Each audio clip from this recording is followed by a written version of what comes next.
So hello everyone, this is Shivam and you are watching JNB Pathshala. So प्यारे दोस्तों, यहाँ पे हम बात करेंगे आप लोग के सेंट्रल हिंदू स्कूल का जो पेड सीट था उससे रिलेटेड। मैं यहाँ पे पेड सीट के बारे में पूरा फुल इन्फॉर्मेशन देने वाला हूँ। ए टू जेड सारी जानकारी आप लोगों को लिए बता दूंगा। तो इस वीडियो को पूरा अच्छे से देखिएगा। आपकी सारी चीज़ें जो भी डाउट वगैरह हैं सारी चीज़ें इसमें बता दी जाएंगी। और कुछ भी आपको पूछना वगैरह हो तो आप नीचे कमेंट करके पूछ सकते हैं। ठीक है प्यारे दोस्तों, चलिए वीडियो को शुरू करते हैं। तो सबसे पहले देखिए, यहाँ पे मैं बात कर लेता हूँ कि पेड सीट वगैरह होता क्या है, इसके बारे में बताना बहुत ज़रूरी है। देखो, कई बार क्या होता है कि सेंट्रल हिंदू स्कूल में कुछ सीट रिजर्व किए गए रहते हैं। कितना सीट मैं अभी आगे बताता रहूँगा, सभी चीज़ें आपको ऑफिशियल नोटिफिकेशन दिखा करके। तो कुछ सीट जो होता है वो पैसा लेकर के बच्चों को एडमिशन दिया जाता है। अब ऐसा नहीं है कि किसी भी बच्चे को दे दिया जाता है। उसके लिए जैसे मान लीजिए आपका जब कट ऑफ रिलीज होगा तो मान लीजिए जैसे कि कट ऑफ बना कि कुछ बच्चे, जैसे मान लीजिए 80 नंबर जिन भी बच्चों का है उन सभी बच्चों का सिलेक्शन हो जाएगा। ठीक है, मान लीजिए 80 बच्चे 80 नंबर तक सिलेक्शन बना। अब 80 नंबर तक बच्चों का तो सिलेक्शन हो जाएगा, लेकिन जिसका 79 नंबर है उसका क्या होगा, उसके बारे में तो कोई बात नहीं करता। तो उन्हीं बच्चों के लिए है कि मान लीजिए किसी का 79 नंबर है, किसी का 78 नंबर है, तो वो भी कुछ जो बच्चे हैं वो भी थोड़ा सा ज़्यादा पैसा देकर के एडमिशन ले सकते हैं। यानी जिन लोगों का थोड़ा कम नंबर रहता है, 1-2 नंबर, यानी जो कट ऑफ में रहेंगे नंबर, उन्हीं के हिसाब से उनको बुलाया जाता है। उसके लिए भी लिस्ट जारी होता है कि इतने कट ऑफ नंबर से लेकर के इतने कट ऑफ नंबर तक जो बच्चे हैं वो एलिजिबल हैं, तो आप अपना चाहे तो पेड सीट पर एडमिशन ले सकते हैं, काउंसलिंग करा सकते हैं। इसके लिए भी आप लोग का नोटिफिकेशन आता है। तो पहले कुछ बातें मैं यहाँ पे बता दूं जो बहुत ज़रूरी है। पेड सीट तभी रिलीज किया जाएगा जब आप लोग का क्या होगा कि सारी अंतिम, जैसे जो भी बच्चे कट ऑफ वाले होंगे जिनका सारे बच्चों का काउंसलिंग हो जाएगा तब, यानी 27 जून वगैरह तक तो टोटल ओवरऑल काउंसलिंग चलेगा, यहाँ पे आप देख सकते हो। और उसके बाद से पेड सीट के लिए सभी बीसीयू के लिए, यानी पेड सीट जो होता है वो 5 जुलाई को उसके लिए आपको नोटिफिकेशन आएगा। 5 जुलाई 2023 को उन लोग सभी बच्चों को बुलाया जाएगा काउंसलिंग के लिए। 5 जुलाई को, उससे पहले नोटिफिकेशन आ जाएगा। और एक और सबसे इम्पॉर्टेंट बात, पेड सीट जो होता है सिर्फ सेंट्रल हिंदू बॉयज़ स्कूल के लिए होता है और सिर्फ क्लास 11th के लिए होता है। सिर्फ क्लास 11th के लिए और सिर्फ बॉयज़ के लिए, गर्ल्स के लिए नहीं होता है, ना ही क्लास 11th के लिए, ना ही किसी और क्लास के लिए। अब देखो, क्लास 9th में भी मुझे लगता है कि कम से कम पेड सीट वगैरह कराना चाहिए, मतलब शायद मुझे लगता है कि बेहतर होता बच्चों के लिए।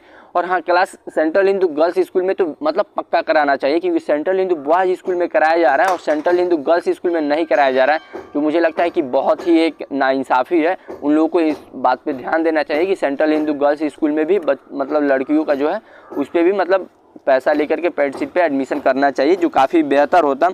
अब यहाँ पे देखो, तो पेड सीट के बारे में ये सारी चीज़ें हो गई कि आप लोगों का 5 जुलाई तक वगैरह आएगा सारी चीज़ें। और जो भी होगा वेटिंग लिस्ट वगैरह भी वहाँ पे आप देख सकते हो कि वेटिंग लिस्ट जो मैथ के लिए होगा, मतलब मैथ वाले और जो बायो वाले बच्चे हैं उनके लिए 1 जुलाई तक पूरा वेटिंग लिस्ट आएगा। और उसके बाद से जो कॉमर्स और आर्ट्स वाले बच्चे हैं उनके लिए 3 जुलाई को आएगा। बाकी क्लास 9th जो है उनके लिए 4 जुलाई को वेटिंग लिस्ट आएगा। वेटिंग लिस्ट मतलब कट ऑफ में जिन बच्चों का सिलेक्शन हो जाता है उसके बाद से भी वेटिंग लिस्ट 1-2 नंबर तक कुछ बच्चों का आता है। और उसके बाद से फिर आप लोगों का पेड सीट क्लास 11th के लिए रिलीज किया जाएगा। बताया जाएगा कि उसके लिए आप आओ, अपना काउंसलिंग कराओ। और हाँ, जब भी आप काउंसलिंग कराने जाना पेड सीट के लिए, अगर आपका नाम आता है तो आप एक बात का ध्यान रखना कि पेड सीट में जब आप एडमिशन कराओ जाओगे तो उसके लिए आपको पैसा लगता है। अब कितना पैसा लगता है इसके बारे में भी मैं आपको बता दूं। देखो, नॉर्मली CHS का जो स्कूल फ़ी है, जो 1 ईयर का रेगुलर फ़ी है, वो 5000 के आसपास तक रुपए है। ठीक है, अगर आप एडिशनल कंप्यूटर वगैरह लेते हो तो शायद उसके लिए आपको एडिशनल प्राइस देना पड़ता है। तो आप ये मान करके चलो कि आप सेंट्रल हिंदू स्कूल में नॉर्मली पढ़ रहे हो तो 5000 आपका फ़ी लगेगा, ये रेगुलर फ़ी है। लेकिन जैसे ही आप पेड सीट पे एडमिशन लोगे तो जिस दिन आपका काउंसलिंग होगा, अगर आपका काउंसलिंग में सक्सेसफुली हो जाता है तो आपसे 20,000 रुपये लिया जाएगा क्लास 11th के लिए। और फिर जब आप 12th में जाओगे तो 12th में भी 20,000 रुपये लिया जाएगा और प्लस रेगुलर फीस, यानी 20,000 रुपये तो आपको क्लास 11th में देना ही देना है। और प्लस 5,000 जो आपका स्कूल का रेगुलर फीस है। और एडिशनल अगर आप कंप्यूटर लेते हैं तो उसमें जो भी आपके मतलब एडिशनल फी उसके लिए भी लिए जाते हैं कंप्यूटर के लिए, तो ये सारी फीस आपको देने होंगे। यानी मान करके चलिए कि लगभग 25,000 तक आपको साल भर के लिए देना पड़ेगा अगर आप पेड सीट से एडमिशन लेते हो तो क्लास 11th में भी। और क्लास 12th में भी आपको जाने पे उतना ही पैसा देना पड़ेगा अगर आप पेड सीट से एडमिशन लेते हो।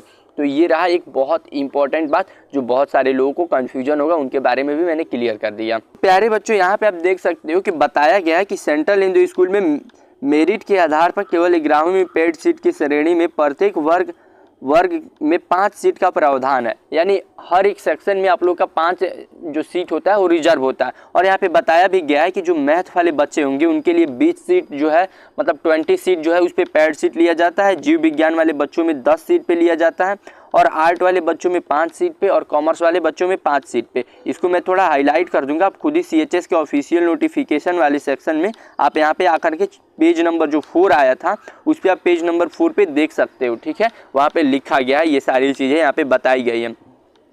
तो ये रहा आप लोगों का मतलब पैड सीट के लिए कि कितने कितने सीट खाली हैं। अब यहाँ पे देखो कि जैसे ही काउंसलिंग वगैरह का डेट आएगा तो सारी चीज़ें मैं पैड सीट पे फिर से एक बार बता दूंगा कि कैसे कैसे आपको सारी प्रोसेस करना है। मैंने ये ओवरऑल पूरा सिनेरियो आप लोगों को बता दिया कि किन लोगों के लिए है, कितना फी लगेगा, क्या क्या चीज़ें होंगी। और हाँ, जब जैसे ही पैड सीट के लिए आप लोग का काउंसलिंग होगा तो जिस दिन आप जाना तो आपको पूरा डॉक्यूमेंट ले करके जाना होगा, और साथ ही साथ पैसा भी ले करके जाना होगा, क्योंकि वो पूरा डॉक्यूमेंट वेरीफाई भी एक ही दिन में हो जाएगा। और आपका एडमिशन लेना होगा तो उसी दिन फ़ी जमा करके आपका एडमिशन भी कन्फर्म हो जाएगा। तो ये जो है कि मान लीजिए हर एक कैटेगरी का जो होता है, जैसे मान लीजिए कि हर एक कैटेगरी का भी कट ऑफ अलग अलग होता है, तो हर एक कैटेगरी के लिए पैड सीट के लिए भी जो नंबर होगा, यानी जो कट ऑफ से जो कम नंबर होगा वो भी अलग अलग होगा। अब मान लीजिए जनरल में कोई बच्चा है जिसका 80 नंबर पे कट ऑफ बना है, तो अगर मान लीजिए 80 नंबर तक बच्चों का सिलेक्शन हो गया और उसके बाद से जिसका 79 नंबर है पैड सीट के लिए वो एलिजिबल होगा, उसको मतलब बुलाया जाएगा काउंसलिंग के लिए। वैसे ही मान लीजिए OBC में 75 नंबर तक ही पूरा आप लोगों का कट ऑफ गया है, तो उसमें जो 74 नंबर वाला बच्चा होगा उसको बुलाया जाएगा। तो इस टाइप से कैटेगरी वाइज करके बुलाया जाएगा। तो ये भी मैंने आपको सारी चीज़ें बता दी। तो इसके बाद भी पैड सीट से रिलेटेड कोई भी आप लोगों के लिए इन्फॉर्मेशन है, मतलब कुछ भी आप जानना चाहते हैं, कुछ भी पूछना चाहते हैं, या कोई भी डाउट वगैरह होता है तो आप नीचे कमेंट करना और मेरे से पूछना। मैं कोशिश करूंगा कि सारी चीज़ें आपको और डिटेल में बता सकूं, अगर आप लोग बोलोगे तो, या CHS के किसी स्टूडेंट को ला करके भी हम बात करके और ज़्यादा क्लैरिफाई कर देंगे। वैसे ये सारी चीज़ें मुझे ऑलरेडी पता थी, तो मैंने सोचा आप लोगों के लिए बता दूँ। तो ठीक है प्यारे बच्चों, मुझे उम्मीद है कि ये वीडियो आपको लिए काफ़ी हेल्पफुल होगा और आपको पसंद भी आया होगा। तो इसको लाइक करना, और हाँ, चैनल पर नए होंगे तो JNB पाठशाला को जरूर सब्सक्राइब कीजिएगा, क्योंकि मुझे पता है आप लोग मतलब इससे जुड़े रहोगे तो काफ़ी आप लोग के लिए हेल्पफुल रहेगा, आपको बहुत सारी इन्फॉर्मेशन दी जाएंगी। तो मिलता है अगले वीडियो में, तब तक के लिए जय हिंद।